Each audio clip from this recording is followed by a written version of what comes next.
여러분은 혹시 역사의 거대한 흐름을 바꾸는 힘이 오직 강자들에게만 있다고 생각하시나요? 눈부신 권력과 막대한 자원을 지닌 이들만이 세상을 움직이고 약자들은 그저 정해진 운명에 순응할 뿐이라고 말이죠. 하지만 만약 우리가 익히 알고 있던 이 힘의 방정식이 완전히 뒤집히는 순간들이 존재한다면 어떨까요? 오늘 우리는 단순히 옛 이야기를 넘어 우리가 미처 깨닫지 못했던 역설적인 진실을 파헤쳐 볼 겁니다. 바로 약자의 힘과 그로 인해 촉발된 강자의 변화 가능성에 대한 이야기이죠. 거대한 권력 앞에서조차 흔들리지 않았던 한 개인의 용기, 혹은 작은 공동체의 끈끈한 연대가 어떻게 세상을 바꾸었는지, 그 숨겨진 순간들을 통해 여러분의 세상을 바라보는 관점이 송두리째 바뀔지도 모릅니다. 이제부터 시작될 여정 속에서 보이지 않는 곳에서 피어난 작은 힘이 어떻게 거인의 발목을 잡고 역사의 방향을 전환시켰는지 함께 탐험해 보시죠. 이 이야기는 여러분에게 깊은 통찰과 함께 스스로의 작은 행동이 지닌 잠재력에 대한 희망을 선사할 겁니다. 자, 첫 번째 이야기로 들어가 볼까요? 20세기 후반, 기술 발전의 주도권은 거대 기업과 정부의 손에 굳건히 쥐어져 있었습니다. 육중한 기계음으로 가득한 거대한 전산실, 복잡한 암호화 보안으로 둘러싸인 폐쇄적인 개발 환경이 일반적이었죠. 마치 거대한 성벽 안에 갇힌 보물처럼 기술은 소수 엘리트의 전유물처럼 여겨지던 시절이었습니다. 하지만 바로 이 시기에 아무도 주목하지 않던 작은 움직임이 시작됩니다.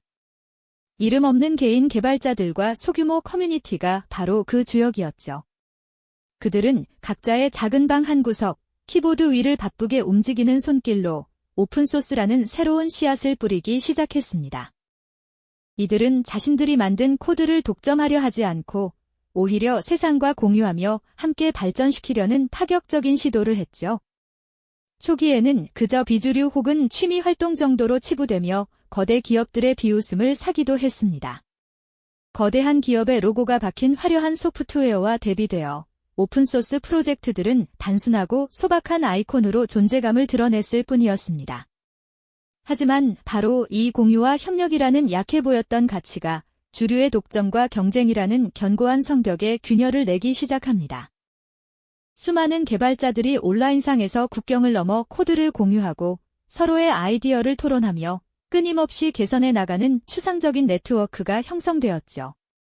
이 보이지 않는 손길들이 만들어낸 힘은 상상 이상이었습니다. 리눅스 펭귄 캐릭터가 거대 기업의 상징들을 서서히 앞지르기 시작했던 것처럼 오픈소스는 기술 생태계의 판도를 완전히 바꿔놓았습니다. 처음에는 이를 무시했던 거대 기업들조차 결국 이 거대한 흐름에 합류할 수밖에 없게 되었죠. 마이크로소프트와 같은 공룡 기업들마저 오픈소스의 가치를 인정하고 적극적으로 활용하기 시작한 것은 약해 보였던 존재들이 거인의 발목을 잡고 세상을 어떻게 변화시켰는지를 명확히 보여주는 사례가 아닐까요? 이처럼 이름 없는 이들의 작은 움직임이 거대한 기술 혁명의 서막을 열었던 것입니다. 기술 생태계에 불어닥친 이 놀라운 변화는 비단 디지털 세상에만 국한된 이야기는 아니었죠. 인류 역사의 중요한 전환점마다 언제나 힘의 역설이 숨쉬고 있었음을 우리는 발견하게 됩니다. 이제 시선을 돌려 20세기 중반의 국제 정치 무대로 함께 떠나볼까요? 그곳에서도 약해 보이던 존재의 외침이 거대한 제국의 황혼을 재촉했던 충격적인 사건이 벌어졌으니까요.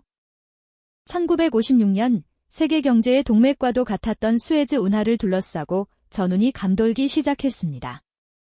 이집트의 젊고 강력한 지도자 가말 압델 나세르 대통령은 자주권을 선언하며 이 운하를 국유화하겠다고 발표했죠.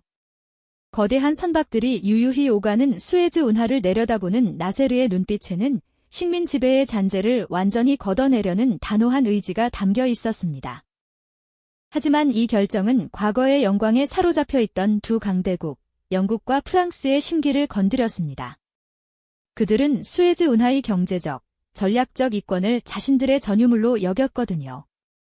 낡은 영광에 사로잡힌 채 영국과 프랑스는 이스라엘과 은밀히 손을 잡고 이집트에 대한 군사적 침공을 감행했습니다.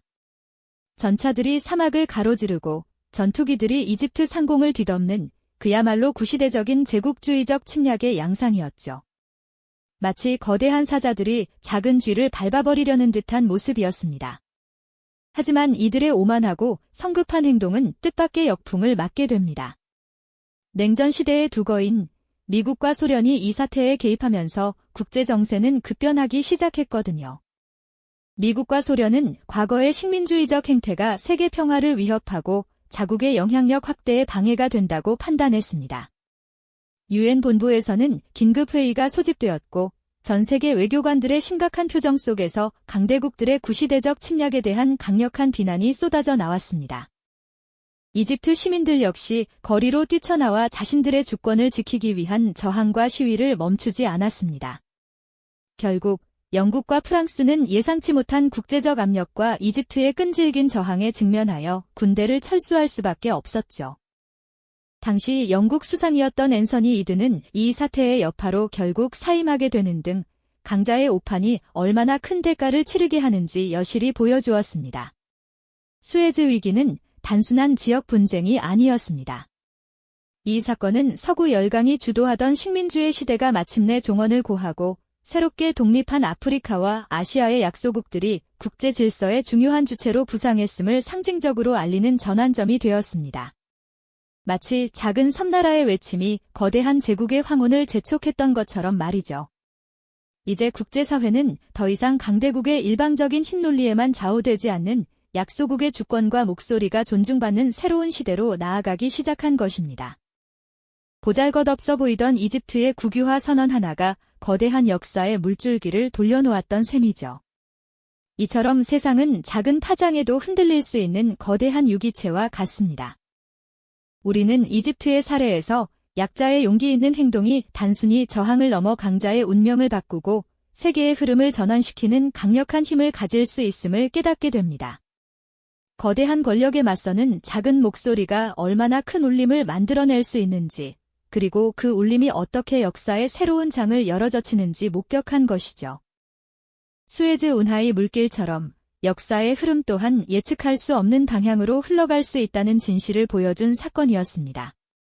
수에즈 운하의 물길처럼 역사의 흐름은 때때로 예측할 수 없는 방향으로 흘러가며 기존의 견고한 질서를 뒤흔들곤 합니다.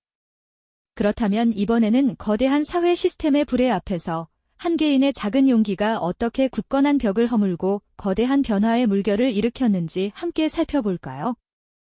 1955년 미국 엘라베마주의 몽고메리라는 도시에서는 인종차별의 어두운 그림자가 짙게 드리워져 있었죠. 당시 버스 안에서는 백인 승객이 앉을 자리가 없으면 흑인 승객은 자신의 자리를 양보해야 하는 불합리한 법이 존재했습니다. 마치 흑인들의 존재는 백인들의 편의를 위해 언제든 밀려날 수 있는 하찮은 것으로 취급되었고, 이는 뿌리 깊은 차별의 단면을 여실히 보여주는 것이었죠. 어느 날 저녁, 로자 파크스라는 한 평범한 흑인 여성이 힘든 퇴근길 버스에 올랐습니다. 그녀는 지친 몸을 이끌고 좌석에 앉았지만 이내 백인 남성이 자리를 요구하자 운전사는 그녀에게 자리를 비키라고 단호히 명령했습니다. 하지만 그 순간 로자 파크스는 더 이상 물러서지 않았고 묵묵히 자신의 자리를 지켰습니다. 결국 그녀는 인종차별법 위반으로 체포되고 말았죠. 언뜻 보기에 사소해 보이는 한 여성의 이 작은 행동은 당시 몽고메리 사회에 깊숙이 뿌리내린 불의에 대한 조용하지만 강력한 저항이었습니다.